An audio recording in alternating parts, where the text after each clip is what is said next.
क्या है बच्चों, आज हम बात कर रहे हैं क्लास 12 में फिजिक्स टॉपिक, फिजिक्स सब्जेक्ट में टॉपिक है force between current carrying conductor, ठीक है ना। और करंट कैरिंग कंडक्टर जैसे आपके दो करंट कैरिंग कंडक्टर, मेरे पास एक कंडक्टर वायर ये है और दूसरा कंडक्टर वायर, दो मेरे कंडक्टर वायर है, आइए तो टू कंडक्टर वायर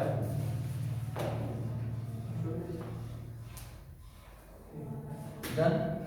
इस कंडक्टर वायर में करंट फ्लो हो रहा है IA और इस कंडक्टर वायर में करंट फ्लो हो रहा है IB। दोनों वैक्यूम में रखी और उनके बीच की दूरी है D। इन दोनों के बीच की दूरी D है, ठीक है ना। अब इसकी लेंथ की बात करें तो यहां से और यहां तक की जो लेंथ है वो मैं मान रहा हूं capital L। Two current carrying wire, the first wire A, इस वायर का नाम A है और इस वायर का नाम B है। इस वायर में करंट फ्लो हो रहा है वो हो रहा है IA और दूसरे वायर में करंट फ्लो हो रहा है IB। हमें बताना है कि इन पर लगने वाला फोर्स कितना होगा। फिर तो समझते हैं कि सर फोर्स लगेगा, अट्रैक्टिव लगेगा या रिपल्सिव लगेगा, ठीक है ना। तो इसके लिए मैं आपको एक एग्जांपल ले रहा हूँ, ठीक है ना। एग्जांपल क्या है वो बात कर लेते हैं, ठीक है ना। देखो बेटा क्या है, तो देखना, यदि मेरे पास एक करंट कैरिंग वायर है और करंट का डायरेक्शन ऊपर की तरफ है तो हम सिंपल सा रूल लगाते हैं कि अपने अंगूठे को करंट के डायरेक्शन में रखेंगे तो मेरी जो उंगलियां हैं वो दिखाएंगी मैग्नेटिक फील्ड के डायरेक्शन। सब आप देख रहे हैं। अब देखना एक वायर, इसमें करंट ऊपर की तरफ फ्लो हो रहा है तो उंगलियां मैग्नेटिक फील्ड के डायरेक्शन दिखाएंगी। तो जो मेरे नेल्स हैं, जो आपको नेल्स दिख रहे हैं, जो नेल्स दिखाएंगे आपके नॉर्थ पोल को और साउथ पोल होगा यहाँ पर, क्योंकि मैग्नेटिक फील्ड का डायरेक्शन ऐसे होता है, ठीक है ना। बात समझ में आ गई, यानी कि नॉर्थ पोल यहाँ पर और साउथ पोल यहाँ पर। अब मैं दूसरे वायर की बात कर रहा हूँ, जो वायर आपको समझ में आ रहा है। अब मैं दूसरे वायर की बात कर रहा हूँ, उसमें भी करंट का डायरेक्शन सेम ही है, ठीक है ना। तो अब उसमें क्या होगा, दूसरा वायर आपको दिख रहा है ऑरेंज वाला, तो इसमें करंट का डायरेक्शन ऊपर की तरफ, ठीक है ना। और मैग्नेटिक फील्ड का डायरेक्शन भी इसमें इस तरह से है, नॉर्थ इसका यहाँ पर होगा, साउथ यहाँ होगा। और पहले वाले का नॉर्थ आपने देखा था वो कहाँ था सर, पहले वाले की हम बात करें तो उसका नॉर्थ था ये वाला यहाँ पे। तो क्या देख रहे हैं, इसका नॉर्थ और इसका साउथ पास पास है क्योंकि इसका डायरेक्शन आपको इस तरह दिख रहा था। तो क्या होगा, यदि दो वायर जिन पर की करंट फ्लो सेम डायरेक्शन में हो रहा है तो जो फोर्स लगेगा वो अट्रैक्टिव लगेगा। कौन सा लगेगा बेटा, अट्रैक्टिव फोर्स लगेगा, ठीक है।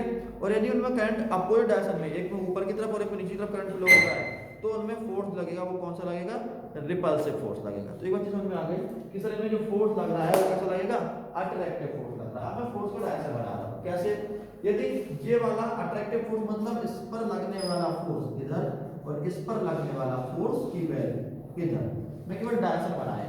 अब मैं बात कर रहा हूं फोर्स, मैं कंसीडर कर लेता हूं कि इस वायर पर लगने वाला फोर्स है FAB और इस वायर पर लगने वाला फोर्स है FBE, ठीक है ना।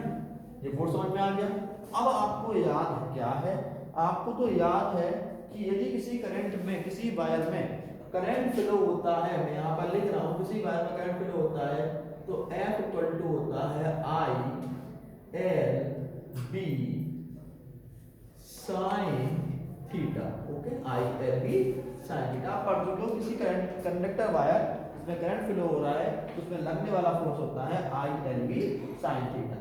अब यदि मैं साइन थीटा की इस कंडीशन की बात करूं तो साइन थीटा की वैल्यू होगी 1, तो यहाँ पर F फोर्स कितना होगा, किसी वायर में करंट फ्लो हो रहा है तो फोर्स कितना होगा, ILB, ठीक है ना, ILB होगा। जहां पर I क्या है, I है बहने वाला करंट वायर में, L क्या है वायर की लेंथ और V क्या है, V है एक्सटर्नल मैग्नेटिक फील्ड। में दोबारा वर्ड बोल रहा हूं, V क्या है, इस उस वायर की मैग्नेटिक फील्ड नहीं है, उस जो वायर है उसके बाहर कहीं से भी कोई भी मैग्नेटिक फील्ड बन रही है उसकी वैल्यू है। V क्या है, एक्सटर्नल मैग्नेटिक फील्ड। ये बात समझ में आ गई। अब आते हैं दूसरी बात पर। यदि मैं बात करूं दूसरी बात कि मैं लेता हूं लेट, आई कंसीडर, यानी कि लेट इन वायर ये वायर जी वाला है, करंट इक्वल टू आई ए, इस वायर में करंट कितना हो रहा है, आई ए फ्लो हो रहा है, ठीक है ना। और जब आई ए फ्लो करंट हो रहा है, so it produce magnetic field strength B A, यानी इससे मैग्नेटिक फील्ड क्या बन रही है, बी ए वायर से करंट में आई ए फ्लो हो रहा है, तो आई ए करंट फ्लो होने से उसके चारों तरफ कौन सी मैग्नेटिक फील्ड बन रही है, उसका नाम मैंने मान लिया बी ए, ठीक है ना। दूसरी बात, यदि सेम बात करें बी से, तो बी में करंट कितना फ्लो हो रहा है, आई बी, और इसमें मैग्नेटिक फील्ड कितनी हो रही है, बी बी, ठीक है ना। दो वायर हमारे पास है, उनके में मैग्नेटिक फील्ड पता लगा ली कितनी है, ठीक है। चलो भाई, कितनी मैंने मैग्नेटिक फील्ड पता लगा ली। अब यदि कोई वायर मैग्नेटिक फील्ड में रखा हुआ है, तो आप पता है यहां से आप एक फॉर्मूला और जानते हैं, यदि हम बात करें एक formula magnetic field B equal to क्या होता है, याद करो B इक्वल टू होता है mu naught I upon 2 pi r, किससे, एक स्ट्रेट करंट कैरिंग कंडक्टर से। इसका एग्जांपल यदि आपको याद ना हो तो आप देख लेना, it is application of ampere circuital law. Ampere circuital law का जो एप्लीकेशन है वो क्या कहलाता है, एक बड़े से वायर, इन्फिनिटी लॉन्ग वायर से किसी पॉइंट पर हमें क्या निकालना है, मैग्नेटिक फील्ड। तो उसकी वैल्यू क्या होती है, B equal to mu naught I upon 2 pi r, कितना, 2 pi r, 2 pi r, r क्या है, डिस्टेंस, ठीक है, किस दूरी की बात कर रहा है, ठीक है, mu naught I upon 2 pi r जब B है। अब मैं कह रहा हूं कि इस वायर से इस वायर पर करंट आई ए फ्लो हो रहा है, इस वायर पर लगने वाला फोर्स, क्योंकि जो करंट फ्लो हो रहा है तो कितना होगा सर, फॉर्मूला है आई एल बी, आई कौन सा, आई ए, और बी कौन सा सर, बी आउटसाइड, इसके बाहर बी किसकी बन रही है सर, इसकी हेल्प से बन रही है, ठीक है ना। पर जब मैं इस वायर की बात करूं आई बी वाले पर, तो इस पर लगने वाला फोर्स कितना होगा, वही sir same F equal to I L B, इसमें I क्या होगी, आई बी, और B कौन सी होगी सर, इससे बनने वाली भी, ठीक है ना। तो अब पहला हमारा प्रोजेक्ट है कि हम मैग्नेटिक फील्ड बी ए निकालते हैं। बी ए कितना होगा, फॉर्मूला सामने रखा हुआ है, बी इक्वल टू कितना होगा, mu naught I A upon 2 पाई, और यहाँ पर दूरी कितनी है, डी दूरी है, हमने बी ए की वैल्यू निकाल दी। अब हमें पता है फोर्स कितना होगा, फोर्स के ऊपर और फॉर्मूला लगाते हैं, F इक्वल टू कितना मेरे लाल, आई। अब बेटा फोर्स किस पे बात कर रहा हूं, फोर्स बात कर रहा हूं बी वाले पर, फोर्स किस पे बात कर रहा हूं, बी वाले पर, ठीक है ना। तो force on B due to A, force on B due to A, इसकी बात कर रहा हूं। उस पर फोर्स कितना होगा सर, पहले इसमें करंट तो कितना है, आई भी करंट फ्लो हो रहा है इसमें, फिर क्या है एल, सर लेंथ इसकी एल हो गई, और सर बी कौन सी है, इसके लिए मैग्नेटिक फील्ड बाहर वाली कौन सी होगी बेटा, बी ए होगी, कौन सी होगी, बी ए होगी। मैं वैल्यू पुट कर रहा हूं, F B A I B L into B ए की value mu naught I A upon 2 pi D. अगली लाइन से लिखे हम तो क्या लिखेंगे, mu naught I A I B L upon 2 pi D. ये क्या निकला, एफ डी ए। आपके पास फोर्स निकल आया इस वायर पर लगने वाला फोर्स, ठीक है ना। अब इसका डायरेक्शन देखते हैं, तो मैंने कहा क्या अट्रैक्टिव डायरेक्शन है, इसका डायरेक्शन क्या होगा, डायरेक्शन इज टूवर्ड्स किस तरफ बेटा, कंडक्टर ए की तरफ डायरेक्शन होगा, किसकी तरफ होगा, ए की तरफ डायरेक्शन होगा। जी आपको समझ में आ गया।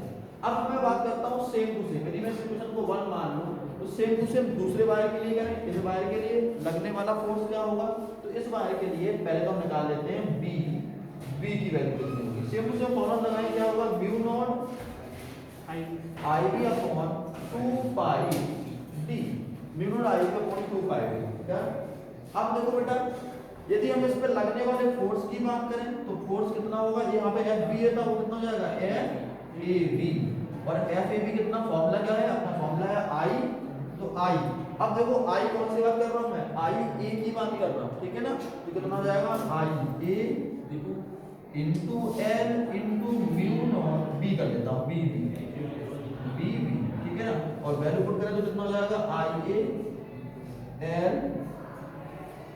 और बी बी की वैल्यू म्यू नॉट आई बी अपॉन 2 पाई डी, और इसको अच्छी तरह से लिख दें तो हम क्या पाते हैं, F A B equal to I mu naught I A I B upon 2 pi D into L, 2 pi D into L. ये आपके क्वेश्चन नंबर 2 बन गई। आप क्या देख रहे हो, क्वेश्चन 1 और 2 की वैल्यू मैग्नीट्यूड वाइज सेम है, देखो मैग्नीट्यूड वाइज दोनों सेम है कि नहीं, बिल्कुल सेम है, बट इसका डायरेक्शन कितना है, direction is towards a, but इसका डायरेक्शन किधर होगा, direction is towards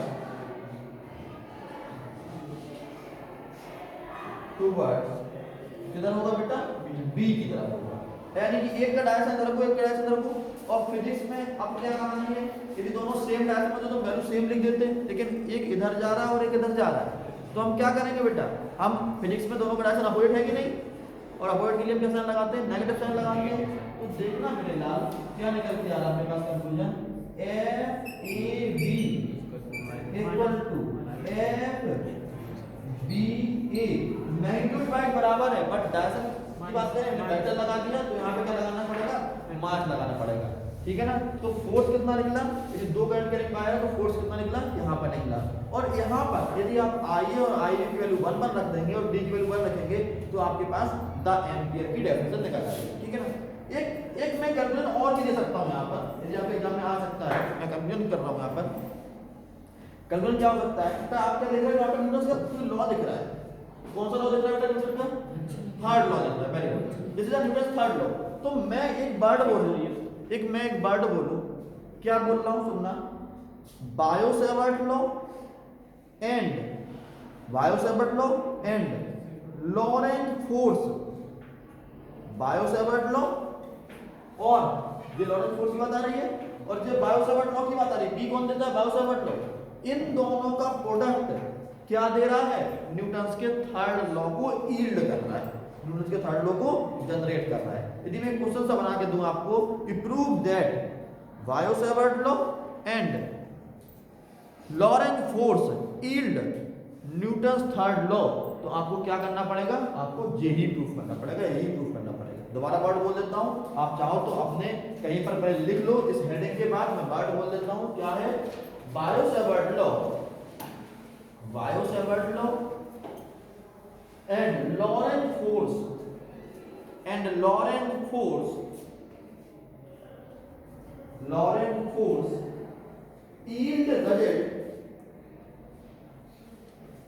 yield result